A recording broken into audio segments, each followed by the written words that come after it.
What's up, everybody? Welcome back to the Formula America podcast. We're your hosts, Kurt and Dylan, and we are going to try to accomplish the impossible today, and that is unpacking whatever this was that took place in the Brazilian Grand Prix weekend, which apparently there's a sprint race. I don't even remember the sprint race. There was so much going on. It was anarchy. Wild. It was this was one of those weekends that was just like, it's one of those where you'll remember this for years to come.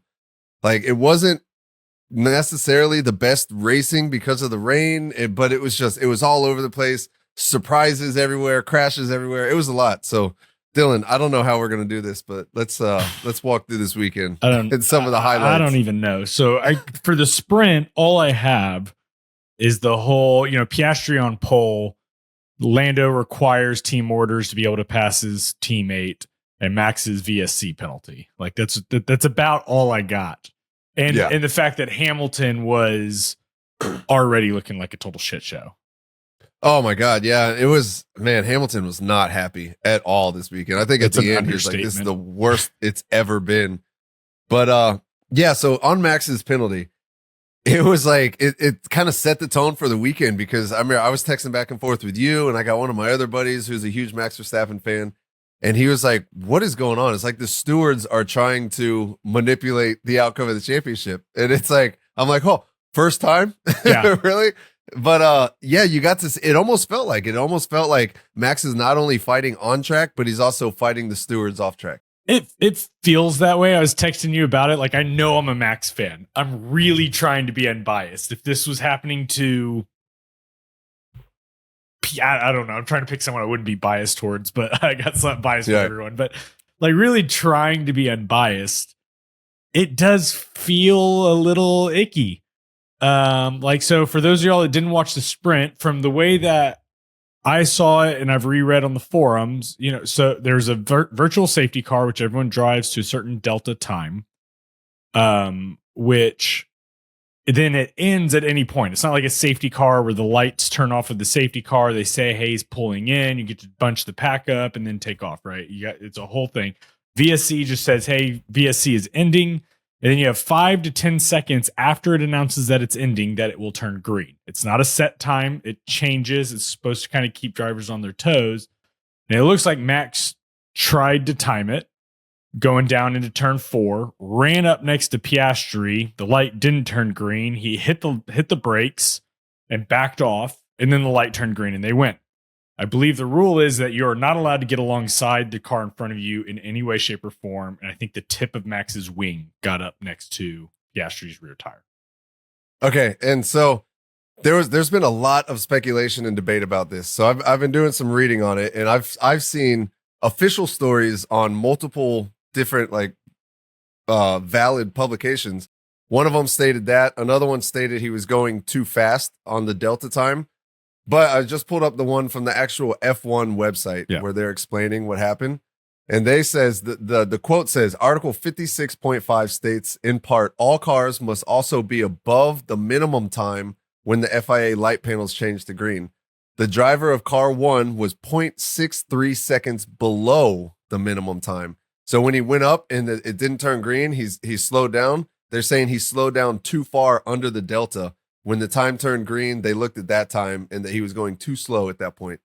You know what I struggle with on that, though? Because if you see him coming around turn 3, Piastri was like a half a second off of Norris going into the VSC, which he's supposed to maintain that delta. He was 1.8 seconds behind Norris coming around turn 3, gunned it. Max then caught up as well. And so there's like this slinky effect. So everything up in the air. I think the thing that aggravates me is they're just carte blanche. Max did a boo-boo, throwing something at him, but there was no gain. There was no advantage gain. There was nothing of any point to it. In fact, Max got a bad start because he backed off the time.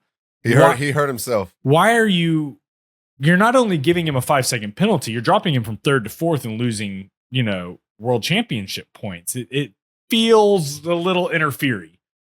Yeah, it's wild, man. It sucks. It seems like, not being a Max Verstappen fan myself, it kind of does feel like it's always against him now. Like, I mean, how many other people we're having the same issue or a similar issue. But yeah, I don't know.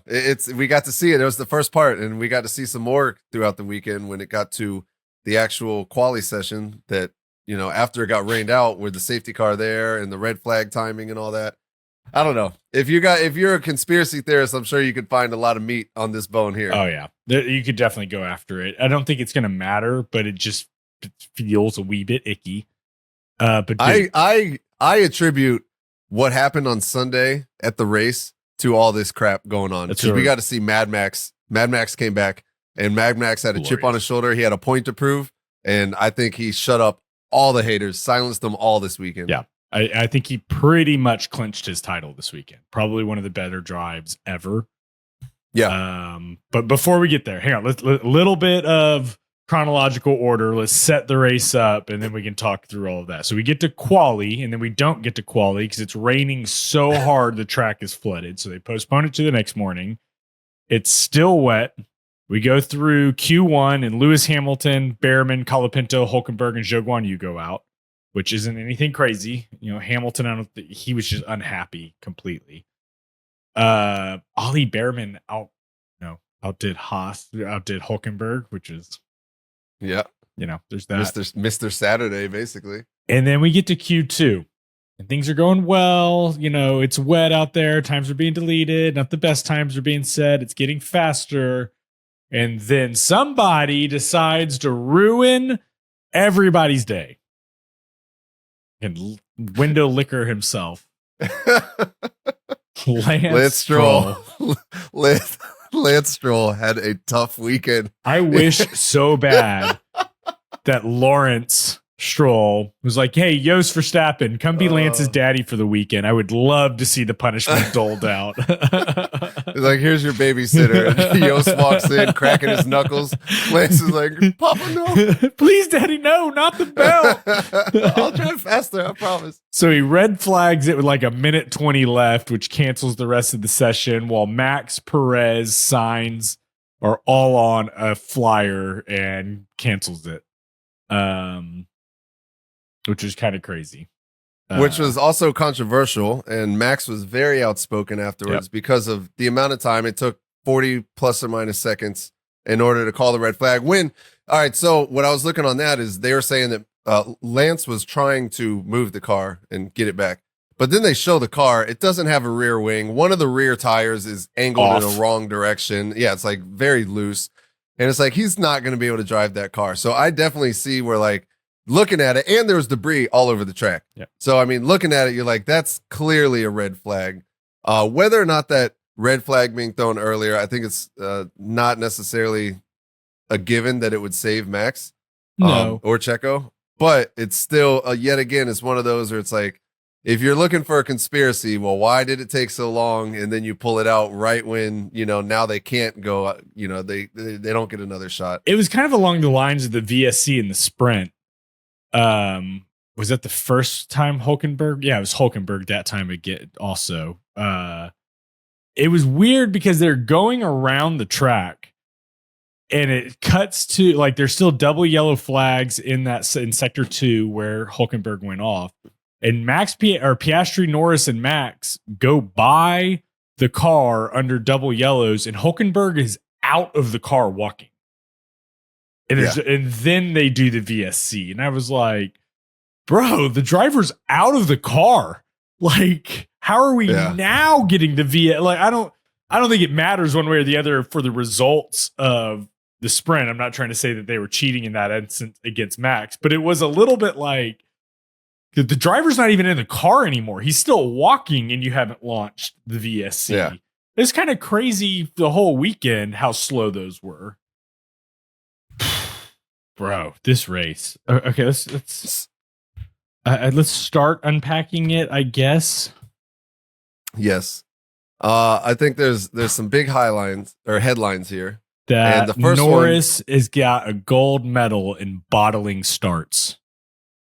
All right, so let's go ahead and talk about this. Norris was basically three times. Norris was essentially handed, like, here's your championship. It's right here. It's dangling in front of you. All you got to do is have it or just take it. And it shows, man. Look, I will say it. I've said it before. I'm a Norris fan, but I don't think he has a ton of talent. One of the most talented drivers. Absolutely. He does not have the mentality. No. He does not have a championship mentality right now. I texted you after quali with Max in P17 and Norris in P1 as like, if he does not open up his chance here, he doesn't deserve it. This was the best chance you're going to get. Yes, it doesn't get any easier. And I think, and what we'll get into with the race is Max was coming through the pack regardless, so it wasn't going to be as big of a swing as we all thought. But also, like, Norris, he just threw it away every opportunity. You see the sprint race, he cannot catch up to Piastri enough to pass him. They have to do team orders, which it is what it is. Team orders, it's fine. But you would hope that he would have the pace to get past him on his own. Even he said he wasn't proud of the way that he won that one. Yep. And then the next day, he qualifies really well. He almost got knocked out in Q1. Luckily, he was able. He was on the bubble. Right, like, oh my gosh!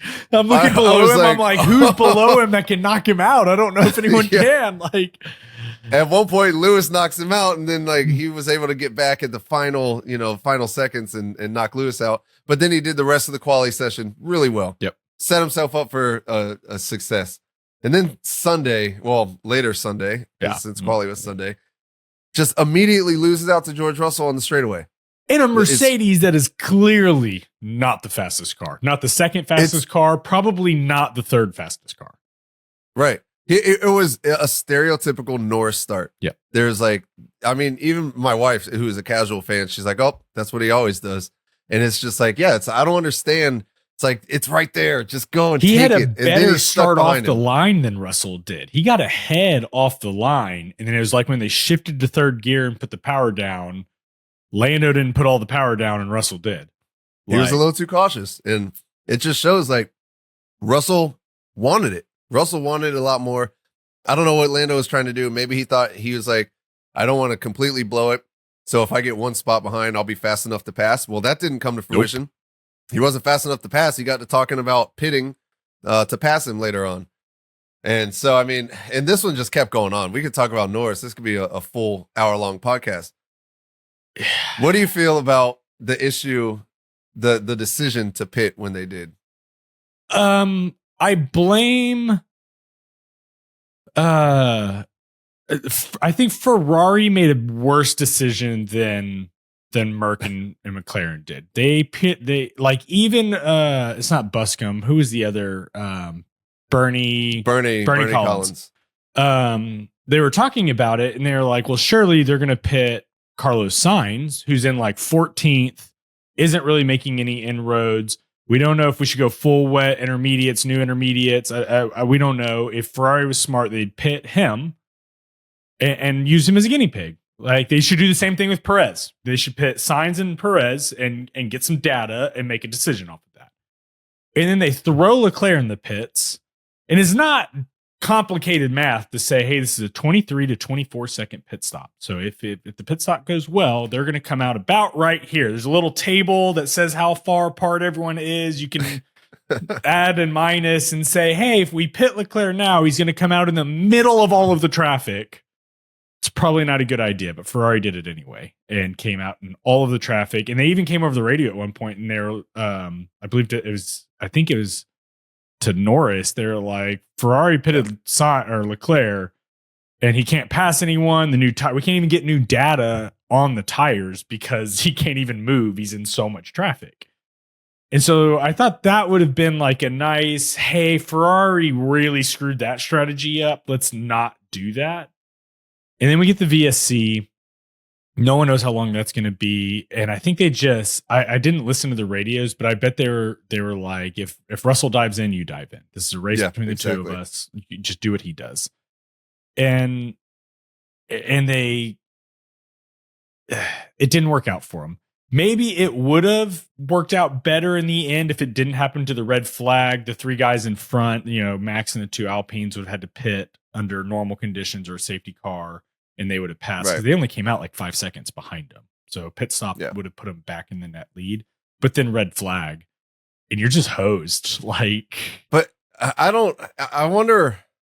I don't know. From watching the feed on TV, you could kind of tell it was about to be a red flag, and then they're coming into the pits. and you see them coming in. It's like, why are they coming in? And then sure enough, after that, they get the red flag, and then it was like they just pitted for nothing, essentially. Kinda. And so, I mean, and that was the hard part. And then you got to hear Russell, even he was like, I told you guys, like, we should stay out.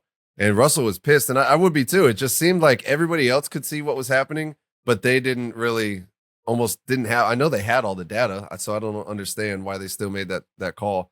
The other thing that is kind of getting me is how this comment that Norris made after the race, when they asked him about this, they asked him about the red flag and pitting, and everybody's like saying like, oh, Norris said that Max won on luck. They didn't even ask him about Max. They asked him about this situation specifically, and it's getting completely blown out of proportion and taken out of context.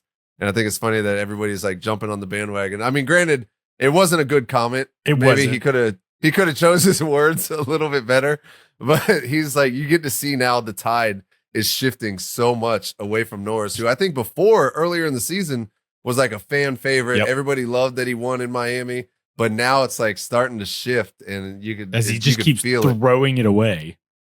Exactly. Yeah, I mean, on his comment, it wasn't a great comment. I know it wasn't about Max, but I think it left out.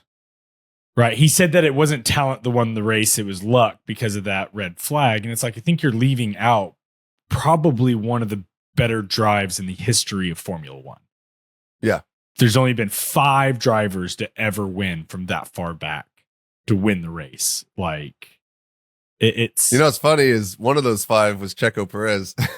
Yes, it's so I think that under any other conditions, the comment would have been relatively benign. But in this one, he's like, oh, It's not talent. It's like, well, we just witnessed probably one of the greatest talents in F1 history do one of the best drives in F1 history. So yeah, kind of a bad timing on that part. He always says, he always speaks. We talked about it before. He's so emotional sometimes, especially when he's negative and he's down on himself. And some of the things he says, it's like, just think before you speak, man. Yeah. It's like, we can't really defend you this much anymore. Well, and everyone's happy to defend him while he's winning. But when you are qualified P1 and you finish P6, and it's only P6 because your teammate got given orders to let you buy again, it's kind of hard to root that. Yeah. Oh, man. What happened? Mike, let's talk about the race start. Okay. And the aborted lap. Jeez, that was well. First off, let's a moment of silence for the freaking Aston Martin mechanics who had to completely repair Aston Martin mechanics, Williams mechanics. Let's see who else we got. The Ferrari mechanics, all these mechanics were the unsung heroes of the weekend. They were completely repairing cars, but then the Aston Martin mechanics to repair both their cars, and then to see Lance Stroll on the formation lap spin out, hit the wall a little bit, looks like it's fine, and then just drive through the quicksand, essentially, is what he did. And I love watching somebody filmed it from the stands, and you see him go, and everyone's like, oh, and as he's getting more stuck, they're just like, oh, like it just gets so loud. It's like, are you kidding me? What are you doing right now?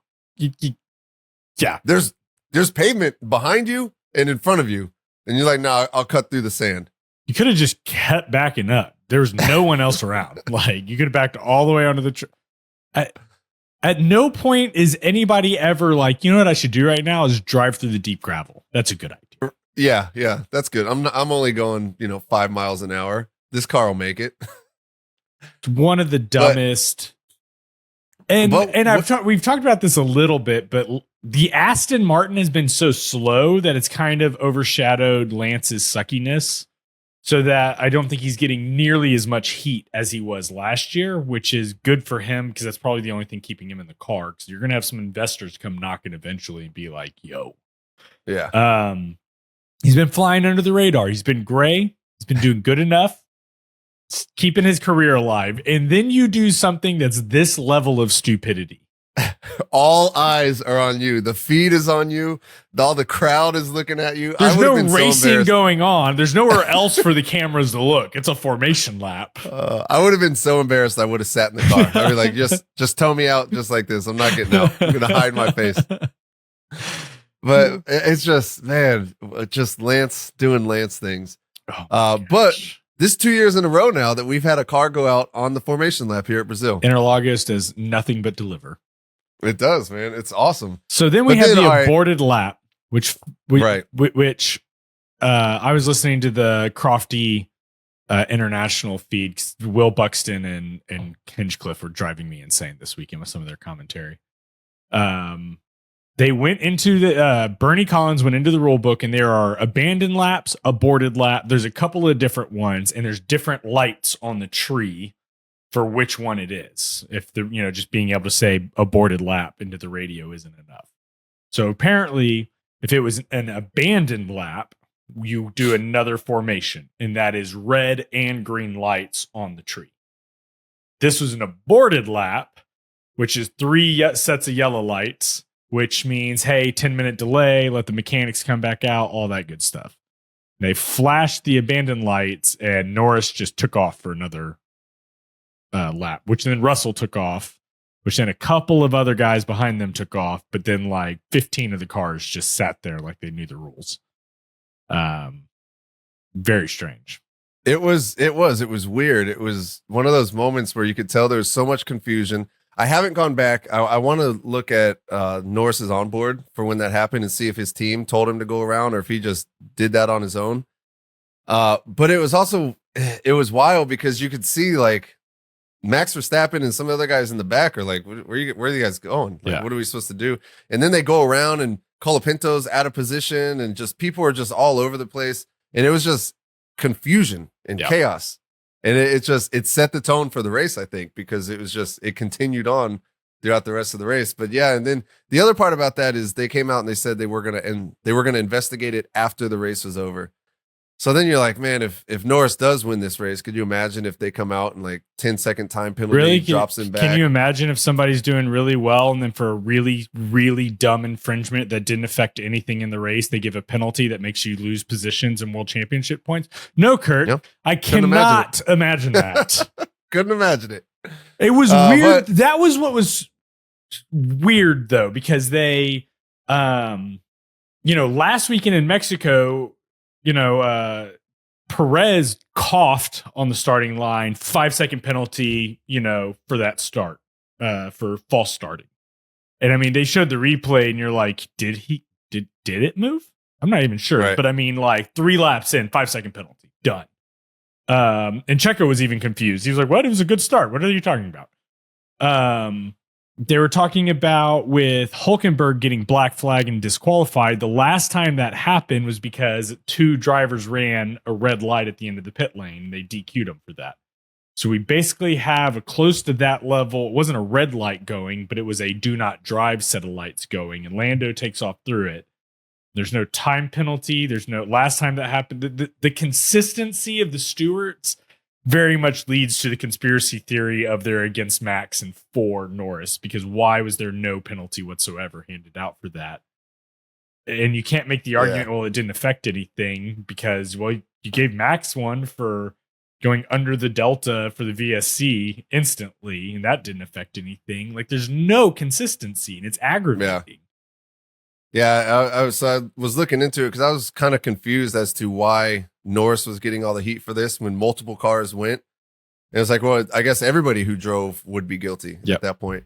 But the FIA came out and said that Norris and Russell were deemed at fault since they were the front row cars.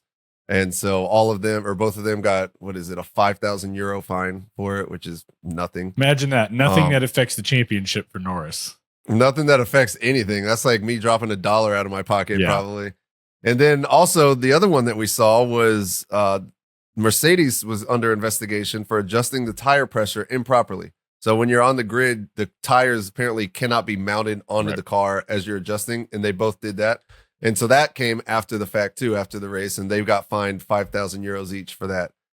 Which at one point, I remember Bernie was talking about potential disqualification And like all it's like that's pretty damning if it's a disqualification because she made it. She said it was kind of akin to the plank wear issue that Lewis had in Coda last year. But yeah, it's the inconsistency. Oh, but Max stays on wild. track and closes the door. 20-second time penalty.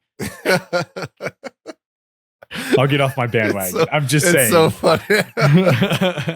It does seem a little one-sided, but it doesn't really matter because Norris is going to throw it away so hard that he's not even in contention basically anymore. Look, as a Max fan, I think you should be happy for these penalties because these penalties over the past 2-3 weekends, this whole triple header is what created the beast that we saw yesterday. So drive that car, which had no business going from P17 to P1 to 19 seconds clear in P1. This is like RB19 level. He started behind Checo. Checo couldn't even make it into the points, and Max was P1. Checo was getting beat again by Liam Lawson, and then Lewis Hamilton was like, "Thank you, I'll take the place too, mate." Yeah, it's like Checo. Lewis Hamilton, who is in basically an F1.5 car. It's so bad. Lewis Hamilton said he would have rather drove the 1990 Formula One car than the car that he drove yesterday. All weekend. It just shows how bad, man. And onto that, like Lewis was complaining. We got to see that early on. I think it was FP1 when he was like, "How much longer do I have to be out here?" And they're like, "Just one more lap, Lewis, just one more lap." And like just talking about this is the worst that the car has ever felt. And you got to see Lewis and you got to see Alonso. You see the video of Alonso getting out of the car. You heard what he said on the radio? Oh my God, you could hear his yeah, he was like, "I'm in a lot of pain. My back hurts. I'm going to finish this race for the mechanics because they did so much work. I will finish it." But oh man. Oh, and one thing the commentators were talking about is like, yeah, okay, so it has a lot to do with the cars, but it also like shows like this track, which was just a brand new resurfacing. There's no way you should resurface the track and make it worse than it was before. Yeah, they made a couple of comments of like they should get their money back. Yeah, that's just crazy. And we talked about it on the preview pod about how the track was going to be the big variable this weekend because not only was it a virgin surface, but they went and they cleaned the crap out of it. And then it rained the whole time. And then it rained. And so, I mean, and we got to see, I mean, look how many how many red flags, yellow flags, safety cars, crashes. It was wild, man. It was wild. I want to talk, a couple of more entertaining things. Carlos signs his radio about his new inners, or new in quotes. Ricky, these aren't new inners that you put on here. Hello. What are these, Ricky? That was the best message of the whole weekend. That was hilarious. Just I want to know. I want to know, Ricky. What are they? What tires do you put on there? Say it, Ricky. Say it for everyone to hear. I just imagine Ricky's like covering his thing. He's like, he knows. That was such a good line. Oh man, it was entertaining. It was entertaining. Okay, I've got two more notes, and then let's jump to the heroes and zeros because I think we're gonna have I've got a list of zeros a mile long. We can talk. Yeah, for sure. We're gonna hit everything else there. So I got two notes. One, Piastri might be the best teammate ever. Yeah. Okay. What's your reasoning? That many team orders when you suck that bad. When you're Piastri, when do you just go? How about no? I would have, but he was a good teammate. He did the right thing and let Lando, bottle it completely on his own. But, no huss, no fuss. Piastri did a great job. He was there to pick up points. He was right next to Lando the whole time. Let him by when he needed to. Piastri he's not on my heroes list. I just kind of want to give an honorary shout out to way to be a good teammate. An unsung hero. Yep. He gets the teamwork award. And then I want to talk about Liam Lawson's comments after the race. I did not see Liam Lawson's comments. What did he say? Checo was a little bit vocal about Liam again. And they asked Liam about it. And Liam said, look, I'm not here to make enemies. I'm not trying to make enemies or be mean to anyone. He's like, I'm not here to make friends either. I'm here to win. So no. He was like, yeah, attaboy. Yeah. I respect that. I respect the crap out of that. That's that mentality that I want to see in a driver. Yes. Okay, I've got so many zeros, dude. We could go on for a while. Well, you want to get officially into the heroes and zeros? Do you have anything else of just commentary that we won't hit for? No, everything else is going to get hit for sure. Okay. I would like to lead off with a couple of zeros, if I may. Hey, the floor is yours, my friend. Thank you. First and foremost is Lando Norris. Well, okay. Deserve. Go for it. I think we beat it up enough. I just kind of wanted to stick that in there first and foremost. Yep. I've got a lot in here, so I'm going to just give off two other ones. You're going to hit a couple, and then we can talk about the rest if we want. Dude, Williams. I don't know. The Williams mechanics, maybe I should put down more than Williams as a whole. Those poor mechanics. I wouldn't put them as, those guys are heroes, Dylan. When Colapinto went in the wall and they just flashed that one guy rubbing his eyes, you're just like, oh, bro, I'm sorry. They've been enjoying their free time since Logan Sargent has been gone. And Not this weekend. That's like what I texted you. Is like, this weekend might just bankrupt Williams. Because I don't know if they might show up to Las Vegas with one car that is a hodgepodge of parts from across the years. Yeah. It might have parts from across the years, not even this year. We got some 2021 parts on here. All right, we had to go to the storage unit. It's like it doesn't even match. It's not even painted the same. But yeah, as many times as they had to repair those cars, and then when Alex crashed, he was doing so good too. Alex was doing so well, and you could just see it in his face when he got out. And what I found was funny is he didn't even look at the car when he got out. He just knew. It was like it was completely destroyed. Yeah, it was. Because I've been beating this horse. I'm going to go ahead and go with it. Just the Stewarts, man. Not even because it's against Max. I know I really do try to come off not biased on all of that, but the lack of consistency is kind of aggravating. And even some of the commentators and stuff were commenting on that. It wasn't. It is very inconsistent. It does appear somewhat to be one-sided, but I mean, I would just like consistency. It was funny. The last podcast we talked, I think you had said something about that from Coda, and people were like, "Oh, Max Verstappen fans, as soon as Max gets a penalty, they want to cry." And it's like, you're missing the point. Yeah, the penalty was against Max, but the point is the fairness across the board. Yeah. And the consistency Checo across Perez the board. did the exact same thing that Max did on the exact same race 10 laps later and got nothing. And Max got 10-second penalties. It's like, hey. Penalties shouldn't be handed out vindictively and to make up for a past wrong. Yeah, and it whatever. If you're going to hand him out because he broke the rules, fine. Then hand him out to everybody breaking the rules. Like, it's... Right. It just seems a little bit icky. And so I'm going to put them in my zeros. All right. Well, I'll start off with my zeros. And my first one, I want to go with old Lance Strolovich. Yeah. My God, he's on my list as well. center stage. The floor is yours, my guy. And he's like, watch this. So he's like, oh, you think Lando can make a fool of himself? Hold my beer. I got Checo on there too. Yeah. Started ahead of Max and couldn't even, he got into the points and then couldn't hang on to it. Yeah. And so didn't even got into the point. Got into the point. Yes. Period. Spun out on his own at the beginning of the race. Like, I honestly do not see a world where this guy is in that car next year. I'm starting to wonder if he's in the car next race. Exactly. Yeah, there's been a lot of even Christian Horner, who has always been vocally supportive of him, came out and said that something has to change and that this is a results-based business and he is not making the results. And so when Horner is the last thing that's supporting you, and now that he's not even supporting him anymore, I don't see it, man.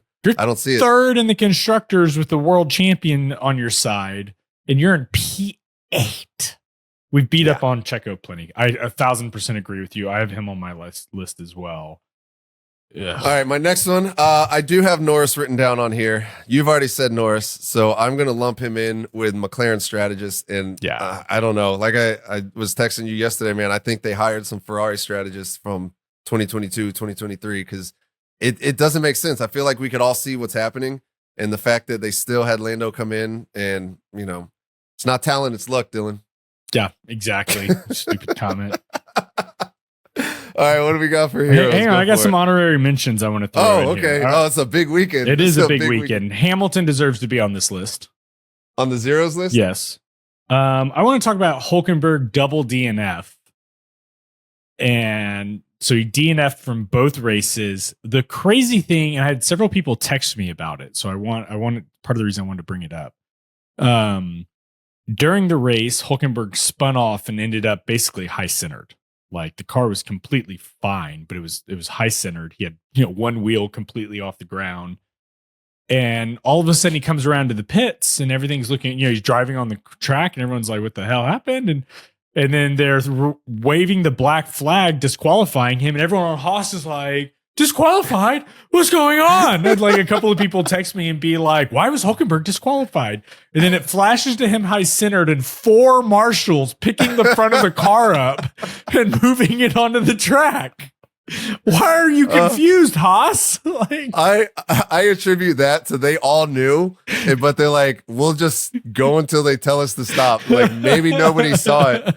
And what was so funny is listening to the international broadcast, Crofty was there and he was like, "Oh, they just got disqualified." He was like, Haas doesn't know. And it's like Hulkenberg's sitting right next to me. And they're like, "Why don't you tell him?" He's like, "I'm not telling him." That was a really good exchange. They're like, up his engineer just put his headset on. Yeah. He definitely he's giving the throat cut sign to, "Oh God, I want to leave this place." Yeah. I don't know. I'm so glad I found that feature on F1 TV where I can listen to Brundle and Crofty, because when DC is not there on Formula One, I don't like to listen to that broadcast. No, and Buxton and Hinchcliffe at one point during the sprint went off on this tangent about how there's no way Max can continue to push the limits of rules like this, and that's never going to work out for him. And like this, and it was like, this is the whole point of Formula One, is pushing the limit. Like, yeah. But they just went down this tangent, and I was just like, I can't do you two. Yeah. I think Max put it best. He was in that one interview leading up to the week where he's like, "I'm a 3-time world champion. I think I know what I'm doing." I like the part where they are like, "Well, whose opinion?" He was like, "I don't listen to their opinion." They're like, "Well, whose do you listen to?" And he's like, "Objective people." Okay, all right, good answer, I guess. Right. I'm not going to argue. Aston Martin as a whole was a rough weekend. Yep. I think that's kind of beaten up on everybody. We got some good heroes. All right. Let's go. What do we got for heroes? Am I going first? I'll start off. You started on the zeros. First hero, I got to give it to Max, man. I think that drive of a lifetime. Yeah. Not even I'm a Max. I like Max. I'm not a huge Max fan, but man, you got to respect the hustle. Bro, he was just like Wolf of Wall Street when he's throwing the dollar bills off the yacht. Just fastest lap. Oh my God. 17 fastest laps. Are you kidding me? 19 seconds clear P2. The first lap is when you got to see, I see where this is going. Like first lap, he made up 7 spots, I think, something like that. Yes. And so it's like, wow, this guy is hunting everybody down. And sure enough, like it didn't take long. After that, man, we got to give it to the Frenchies. We got to. Wild races like this, anything can happen. And I don't think anybody had Max Verstappen, Esteban Ocon, and Pierre Gasly on the podium on their bingo card this weekend. This is not even absolutely mind blowing. Not even a little bit. And I watched the interview afterwards where they were talking with somebody, and you had Pierre Gasly and Ocon were both there, and they were like, "Man, remember when we were kids and we were the only ones at the track that showed up when it was rainy and cold?" And you're like, it paid off. And you could see like kind of all this animosity and everything they had is kind of dissipating. I think this is a good like water under the bridge moment for them. And it was just cool to see. They're smiling, hugging, whole 9 yards. It was wild. And as we started to see, it's like, no way we're going to have a double of Alpine podium. Yeah. The beginning of the season, if somebody told you you'd have a double podium for Alpine, would you be like, I'd be like, no way. No way. No. I was cracking up at the flags on the podium because the Dutch flag is the French flag is just a sideways Dutch flag. I'm sure it's actually the other way around, but I don't, that was hilarious. Also with Alpine, they tripled all the points that they had for the season. $30 million race for them. Yes, in that's prize huge. money. From P9 to P6 in the constructors, a $30 million race weekend.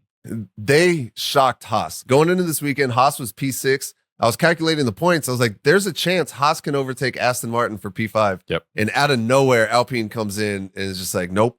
Like, here we are. Yep. Solidly. Now they're in P6. And, another weekend like this, I don't know if they'll have it, but another weekend like this, and they'd be pushing for P5. Great. Yeah, I totally agree with you. Let's see. I think the last one, I just want to give it to this weekend, man. Just Brazil, everything, all the chaos. I love the chaos from the rain, from the sessions getting rained out. Just all of it. It was incredible. Yeah, I totally agree. Wild weekend. Okay. I'm going to leave. I've got some alternates because I had Max and Alpine on there. I'm leaving Max on there. I mean, and this was, we go back and forth on Lando and I make a lot of jokes. Lando's a hell of a talent, a hell of a good driver, but he doesn't put perfect laps in lap after lap. And this race weekend, that's all Max did was a perfect lap after a perfect lap after a perfect lap. And it could have gone wrong at any moment. Every single time he dove down the inside of turn 1, I was standing and like clutching my heart. It was so nerve wracking, but he never put a foot wrong. And it's just weekends like this is why he's about to be a 4-time world champion. Like, yeah. And to see you're 10, 15, 18, 20 seconds ahead and you're still putting in fastest laps when he could have just coasted at that point and just matched Gasly or Ocon's time. But no, he's still going out there. He's still pushing it and still not making a mistake. Yeah, it was wild. A hell of a drive. You hit Alpine. I agree with them. I'm going to throw another team in there. V-Carb. Yuki and Liam, double points. Yuki's not had a great recent history.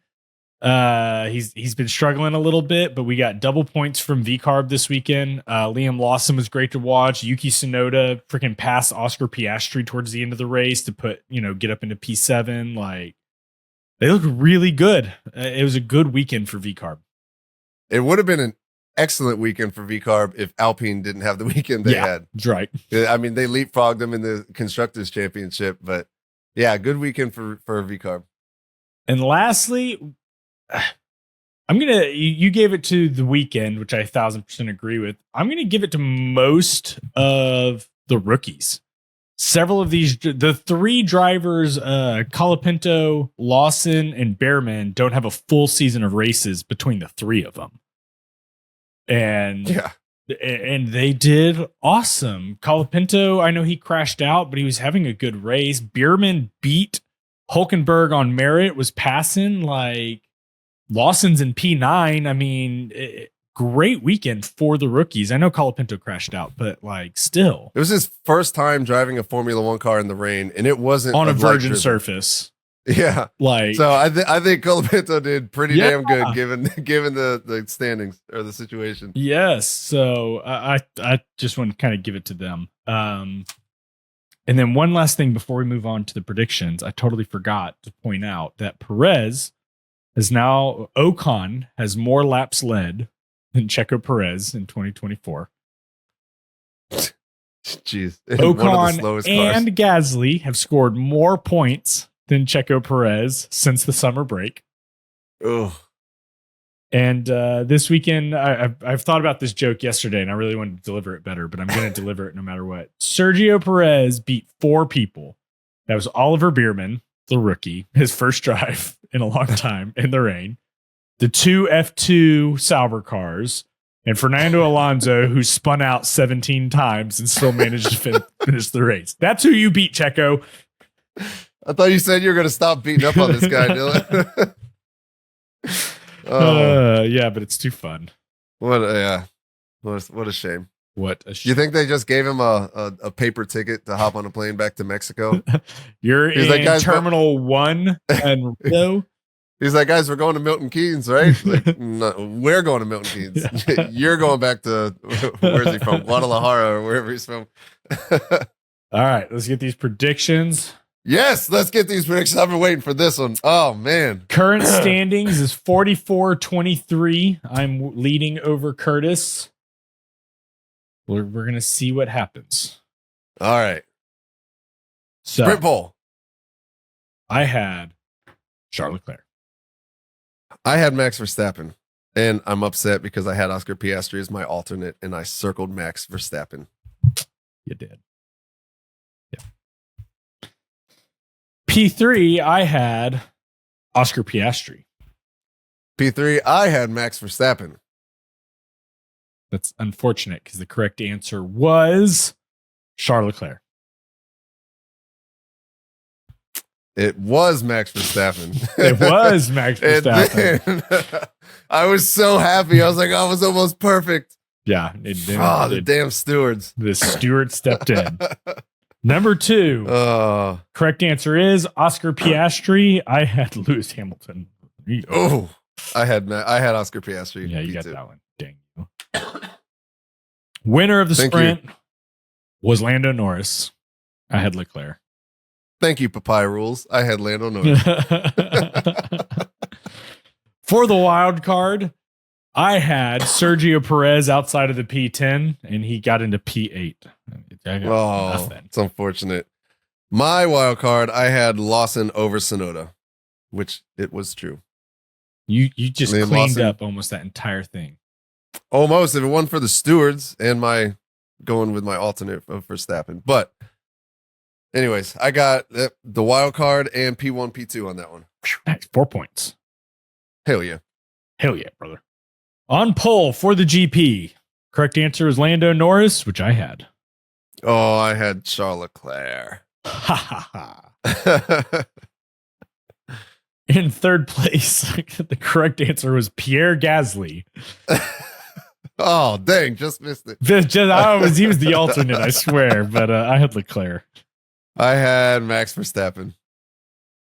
P2, the correct answer was Esteban Ocon. Nobody saw that one coming. No, definitely not. I had Lando Norris. I had Charles Leclerc. P1, Max Verstappen. I got it. My boy. I had the heir apparent of Lando Norris. And my boy. I honestly, going into the race, was like, this is damage limitation. Like, if Max can get to like P5, I'm like doing the math in my head. I'm like, okay, he's in pretty, like, I need him to get to P5. Like, I was already looking for Lando Norris World Drivers Championship merch.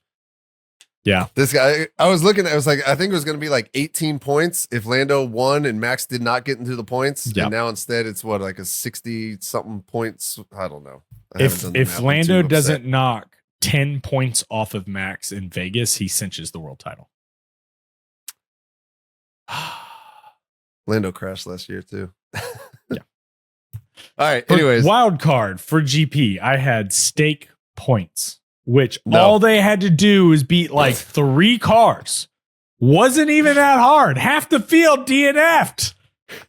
And we said, for this to happen, it has to be a chaotic race. It was the most chaotic you could have. It can't get any more chaotic, and yet they still failed to score points. God, absolute dumpster fire of a team right there.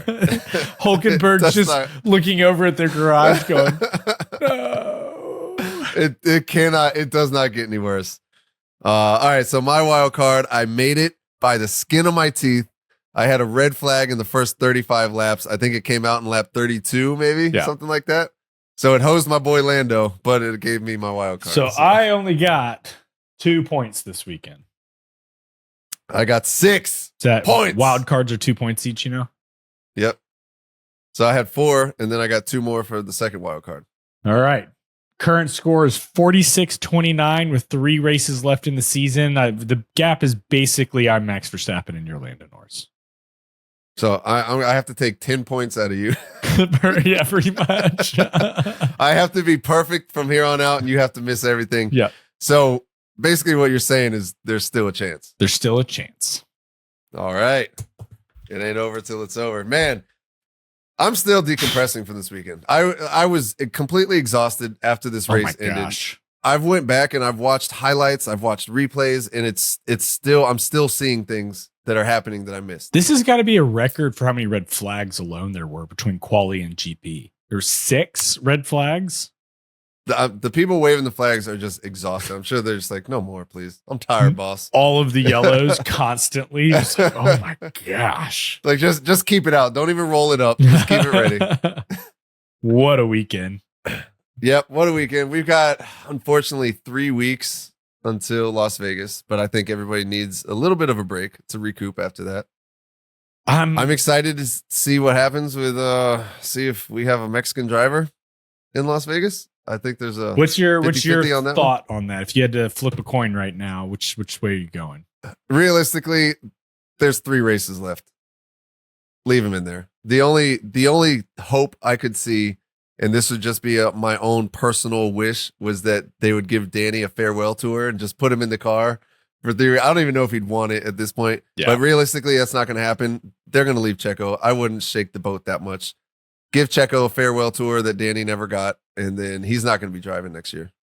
Definitely not. If I was a betting man. Yeah. I agree.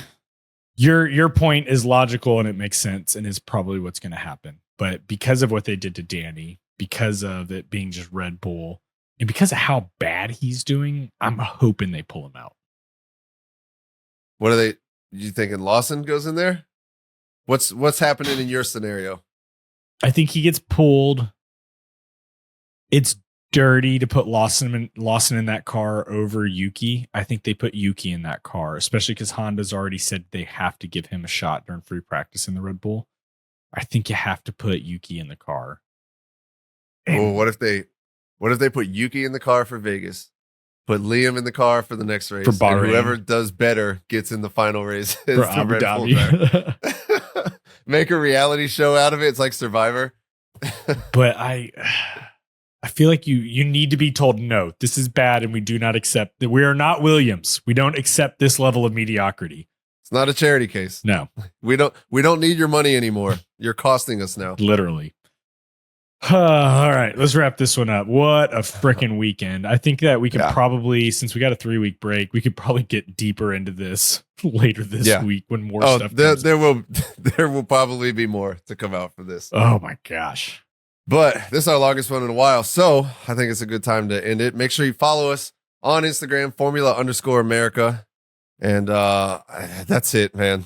That's all I got for this one. You got anything else? That's all I got. All right. Well, on that note, stay classy, America. We'll see you next time.